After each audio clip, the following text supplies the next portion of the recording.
Dans cette partie, on a pris un enfant qui se déplace sur une piste avec un skater. Donc, qu'est-ce qu'on a fait?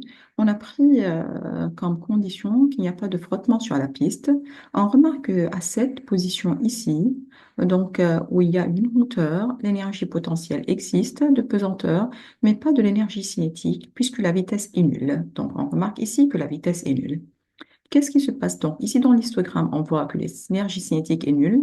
Il y a une énergie potentielle, pas d'énergie thermique et l'énergie, ça, c'est l'énergie totale du système.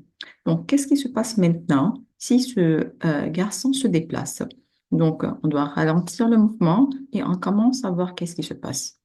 On remarque que lorsque le garçon se déplace, sa hauteur diminue. Lorsque sa hauteur diminue, donc son énergie potentielle de pesanteur, EPP, doit diminuer. Mais on remarque que sa vitesse augmente ainsi que son énergie cinétique augmente. Donc, après, lorsqu'il atteint la partie en bas, donc je dois redémarrer maintenant. Donc, lorsqu'il atteint la partie en bas, on remarque que l'énergie potentielle de pesanteur sera nulle, puisque la hauteur c'est égal à zéro, mais l'énergie cinétique est maximale, ça veut dire la vitesse ici est maximale, et on continue, donc, puis de nouveau, l'énergie potentielle de pesanteur augmente grâce à l'augmentation de la hauteur, mais l'énergie cinétique diminue pour atteindre un certain point, qui est le point maximum.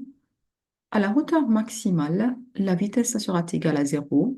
Donc, ça veut dire l'énergie cinétique égale à zéro. Mais on a une hauteur maximale, donc l'énergie potentielle sera maximale. On continue, donc ce processus continue. On remarque que l'énergie cinétique se transforme en énergie potentielle de pesanteur et l'énergie potentielle pesanteur se transforme en énergie cinétique, mais de façon que leur somme, elle reste la même. On remarque que la valeur dans l'histogramme ne diminue pas.